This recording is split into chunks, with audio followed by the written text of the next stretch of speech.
Welcome to True Crime Case Files, the podcast that delves deep into the most compelling true crime stories.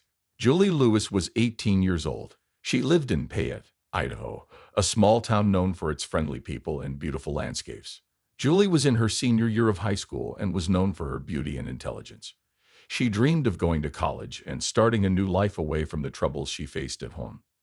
Julie's life had been tough. Her mother died of cancer when Julie was only 14. This loss left a big hole in her life. Her father, Tony Lewis, was a police officer who worked long hours. Julie often felt lonely and started seeking the company of older men who could offer her the stability and comfort she missed. Some people thought Julie was manipulative, using her looks and charm to get what she wanted. Others believed she was just trying to survive in a world that had not been kind to her. In school, Julie was an honor roll student. Her friends described her as ambitious and determined, always talking about her plans for the future. She wanted to study business at the University of Idaho and one day own her own company. Julie's teachers saw her potential and often praised her hard work and dedication. In the days leading up to her death, Julie was busy preparing for her high school graduation. She had bought a new dress for the occasion and was excited about the graduation ceremony.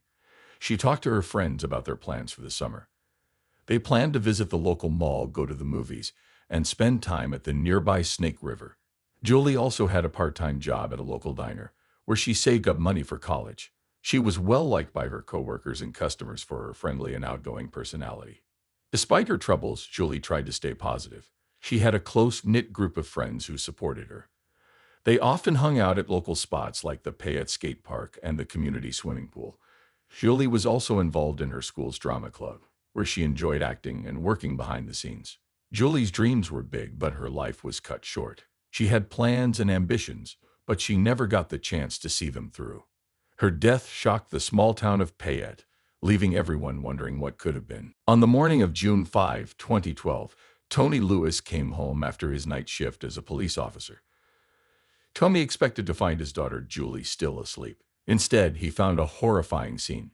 Julie's lifeless body was on the floor of her bedroom. The room was in disarray, with items scattered everywhere. Julie had been brutally attacked. She was bludgeoned with a rock from outside their home, and then strangled with a belt. Tony was shocked and devastated. He could hardly believe what he was seeing. Fighting through his grief and panic, Tony called 911 to report the crime. His voice trembled as he told the dispatcher what had happened. Despite his training and experience as a police officer, nothing could have prepared him for this. The news of Julie's murder spread quickly through the small town of Payette. Payette hadn't seen a murder in over 20 years, and the community was in shock. Julie was well known and liked by many. Her death was a terrible blow to the town. When the first responders arrived, they found Tony outside, distraught and in tears. The sight inside Julie's room was gruesome. Blood was spattered on the walls, and the signs of a struggle were clear. Julie's face was bruised, and there were ulcers around her neck from the belt used to strangle her. The rock used in the attack lay nearby, covered in blood. The paramedics pronounced Julie dead at the scene. Tony could only watch in despair as they did their job. He was overwhelmed with grief, unable to comprehend how someone could do this to his daughter. Neighbors started to gather outside the Lewis home, drawn by the flashing lights of the police cars and ambulances. They whispered among themselves, trying to understand what had happened. Reporters from local news outlets soon arrived, their cameras and microphones capturing the tragic scene. They interviewed some of the neighbors, who spoke of their shock and sadness. Julie's friends and classmates were devastated by the news. Many of them had seen her just the day before at school, laughing and talking about their future plans. Now those plans would never come true. The school counselors were brought in to help the students cope with their grief. The entire town mourned the loss of a bright, young life taken too soon. The police arrived quickly at the Lewis home on the morning of June 5, 2012. Leading the investigation was Detective Kelly Breezy Roberts, a seasoned investigator known for her thoroughness and dedication. She had solved many tough cases in her career and was determined to find justice for Julie. The crime scene was horrific. Julie's bedroom was in chaos, with items strewn everywhere. Blood spattered the walls, and signs of a violent struggle were evident. Julie's body lay on the floor, her face bruised and neck marked from the belt used to strangle her. The rock used to bludgeon her lay nearby, covered in blood. Detective Roberts and her team began their meticulous work. Detective Roberts, along with Officer Olson Benson, a local officer with 15 years on the force, started by securing the area to prevent contamination of evidence. They took photos of the entire scene, capturing every detail. They used luminol to detect any hidden bloodstains and collected fingerprints from various surfaces. The investigators also bagged the rock and belt as key pieces of evidence. Detective Roberts noticed several things right away. The window in Julie's room was slightly open, suggesting someone might have entered or exited through it. There were scratches on the windowsill, possibly from the killer climbing in or out. Outside, footprints in the garden soil indicated someone had recently been there. The team interviewed Tony Lewis, who was still in shock. He recounted finding Julie and calling 911. His grief was palpable, and Detective Roberts felt his pain as a father. Despite his emotional state, Tony provided all the information he could, hoping it would help catch his daughter's killer. The local news outlets, including the Paya Times, covered the story extensively. Reporters interviewed residents and followed every development closely. The town was gripped by fear and sadness, unable to believe such a brutal crime could happen in their peaceful community. As the investigation continued, Detective Roberts and her team worked tirelessly. They analyzed the evidence collected, hoping to find clues that would lead them to the murderer. They checked for any connections Julie might have had with known criminals and looked into her recent activities.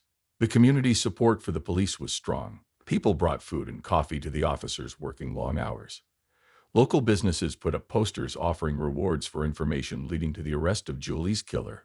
The town of Payette, once quiet and serene, now united in their quest for justice. The first suspect the police investigated was Harold Henderson. Harold, aged 70, was a retired used car salesman who lived in Payette.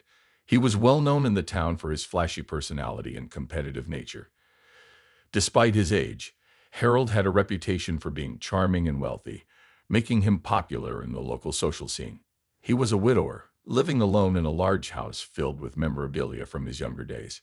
Harold's connection to Julie Lewis came to light quickly. It was discovered that he had been romantically involved with Julie. Some residents of Payette knew about their relationship and whispered about the odd pairing. Harold's interest in Julie raised eyebrows, but in a small town, people often keep secrets. Detective Kelly Breezy Roberts and Officer Olson Benson brought Harold in for questioning on June 6, 2012. They wanted to understand the nature of his relationship with Julie and determine if he had a motive for her murder. Harold arrived at the police station dressed neatly, his demeanor calm but slightly defensive. During the interrogation, Harold admitted to his relationship with Julie but denied any involvement in her death. He claimed they had a consensual sexual relationship, started only after she turned 18, and that he cared deeply for her. However, Harold's competitive streak, especially with his twin brother Alan, suggested a possible motive. Harold and Alan had a long history of rivalry, and both had been vying for Julie's attention. Harold's calm and confident demeanor began to waver as Detective Roberts pressed him on his whereabouts on the night of the murder. Harold stated he was at home, watching a rerun of NCIS on CBS. He insisted he had no reason to harm Julie and was shocked by her death. However, his answers were vague, and he couldn't provide a solid alibi. The police also investigated Harold's financial records. They found that he had been giving Julie money regularly, which could have been a source of tension if he discovered she was manipulating him.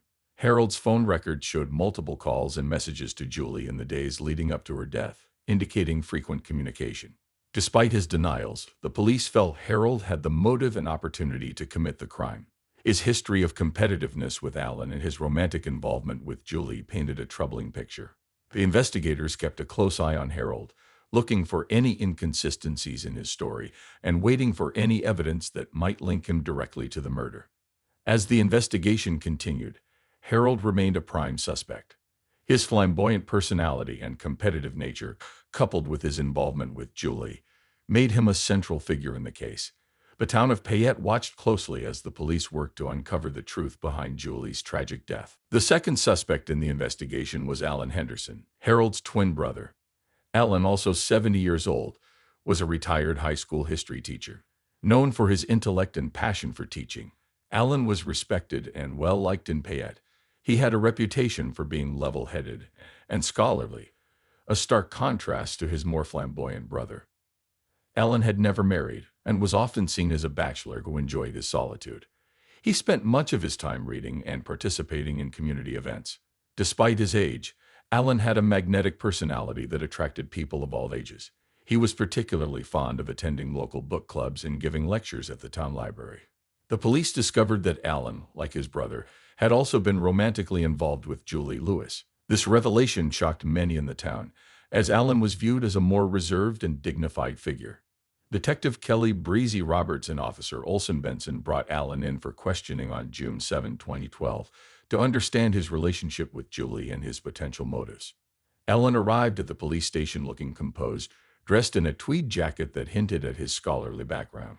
During the interrogation, he admitted to his relationship with Julie, but insisted it was platonic. He explained that he enjoyed her company and found her bright and ambitious. Allen's affection for Julie was evident, but he denied any romantic involvement.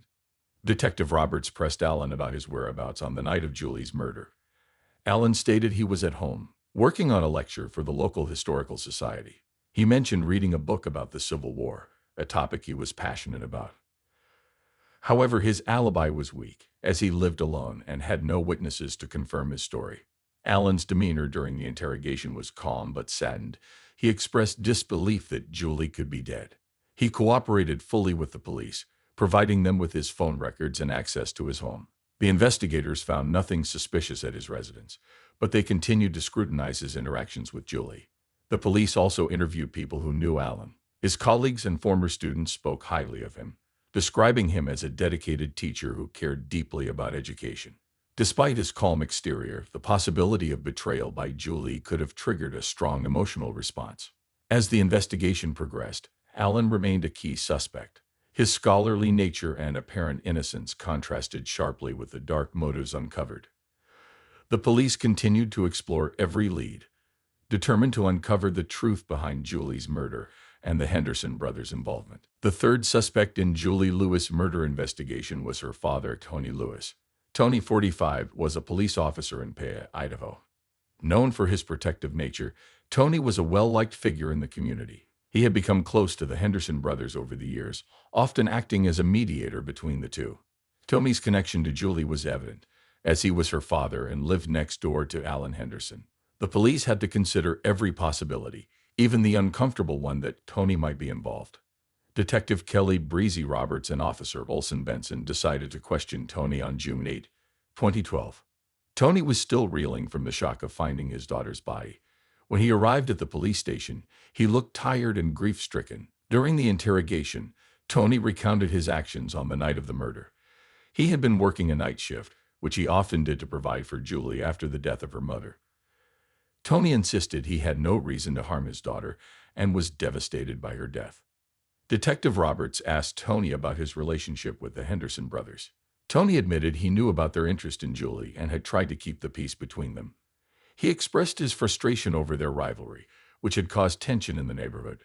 Despite this, Tony was adamant that he had no involvement in the crime. The police looked into Tony's background and found no history of violence or misconduct. His colleagues at the police department spoke highly of him, describing him as a dedicated officer and loving father. However, the investigators had to consider the possibility that Tony's protective instincts might have driven him to a breaking point. Tony provided his phone records and cooperated fully with the investigation. The record showed he had been on duty at the time of the murder, but the police needed to verify this alibi thoroughly. They checked surveillance footage from the police station and confirmed Tony's presence there during the critical hours. The police also interviewed neighbors and friends of Tony. Most described him as a caring father who was deeply affected by his wife's death and determined to give Julie a better life. Some, however, mentioned that Tony had become more stressed and irritable in recent months, possibly due to the pressure of raising a teenager alone. Despite Tony's grief and cooperation, the police had to keep all possibilities open. His close proximity to the crime scene and his protective nature were significant factors in the investigation. Detective Roberts and her team continued to examine every piece of evidence, knowing that solving the case required looking at every angle, no matter how painful.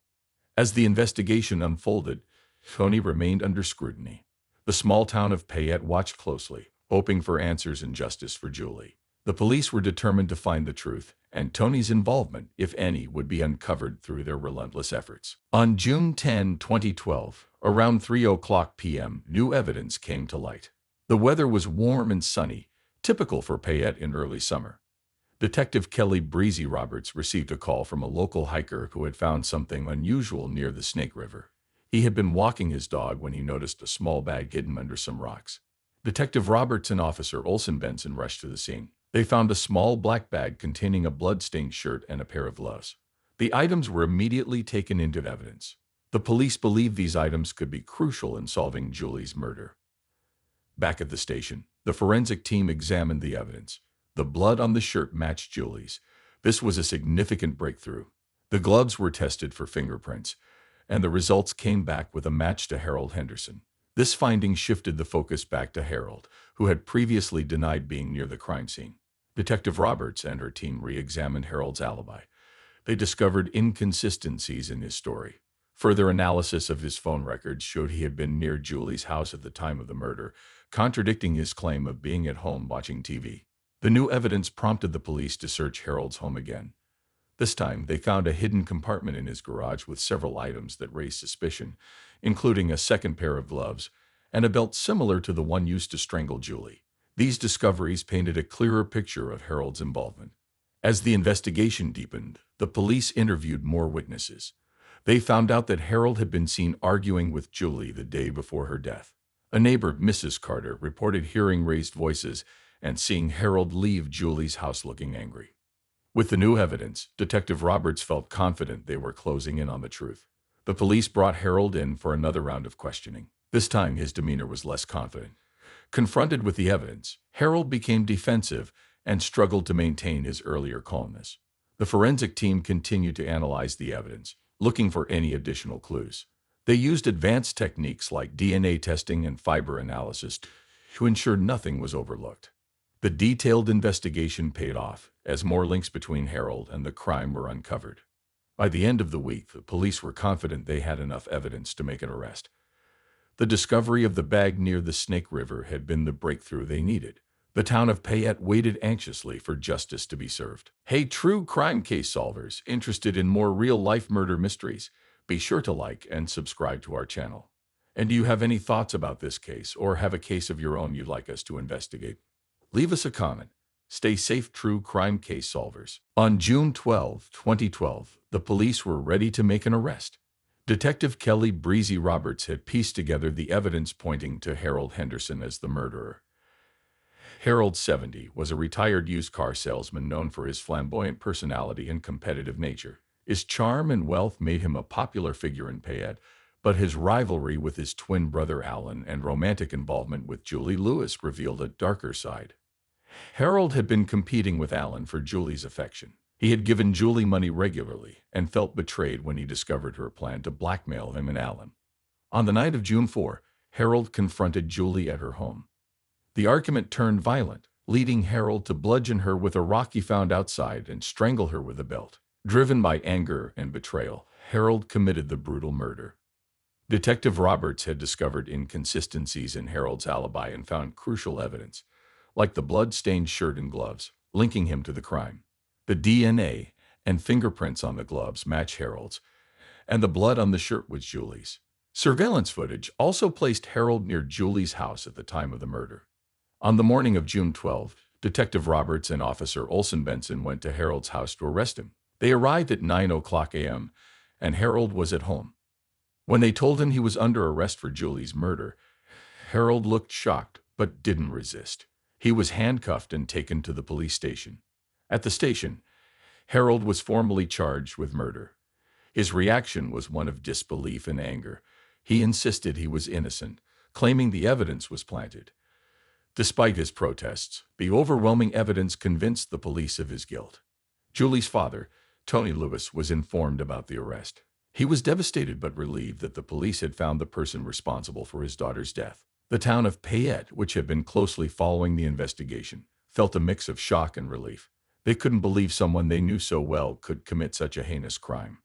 As Harold was taken into custody, the town hoped for justice for Julie. Her friends and family gathered to support each other, remembering Julie for her beauty, intelligence, and dreams of a better future. The arrest brought some closure, but the pain of losing Julie would remain with them forever. The evidence against Harold was strong, and the police were confident they had the right person. The case now moved to the courts, where Harold would face trial for his actions. The community waited anxiously for the trial, hoping for a verdict that would bring justice for Julie. Harold Henderson's trial began on July 15, 2012, in Payette County Court.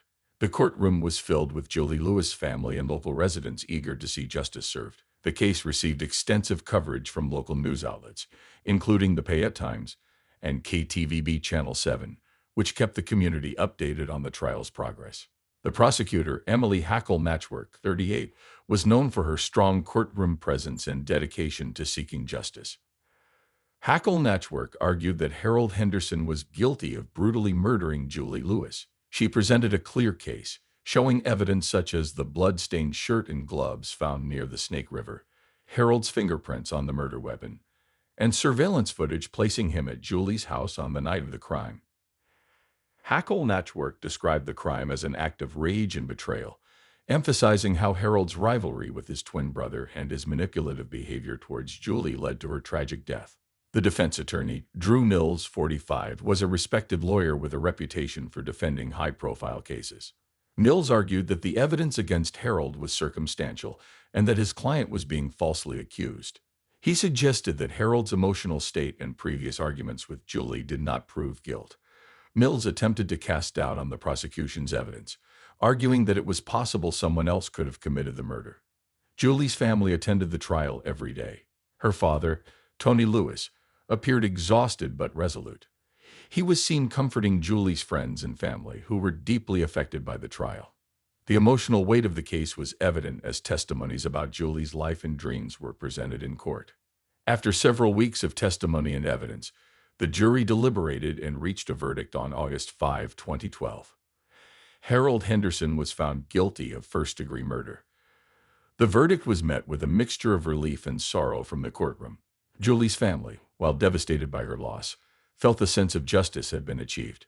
Sentencing took place on August 12, 2012. Harold was sentenced to life in prison without the possibility of parole. The judge, Honorable David Thompson, stated that the crime was particularly heinous due to its brutality and the betrayal involved. The sentence was seen by many as a fitting punishment for the crime. The trial's conclusion had a profound impact on the community. Payette, a town that had not seen such a violent crime in years, was left to heal. Julie's friends and family continued to honor her memory, focusing on her dreams and aspirations rather than the tragic end of her life. The case served as a stark reminder of the impact of violence and the importance of justice in a close-knit community. After Harold Henderson's trial and sentencing, life in Payette, Idaho, began to slowly return to normal. The town had been deeply affected by Julie Lewis' murder and the dramatic court case that followed. Payette, known for its close-knit community and small-town charm, was shaken by the violence and the betrayal that came to light. Julie's father, Tony Lewis, continued to cope with the loss of his daughter. He took a leave of absence from his job as a police officer to focus on his grief and to support Julie's memory.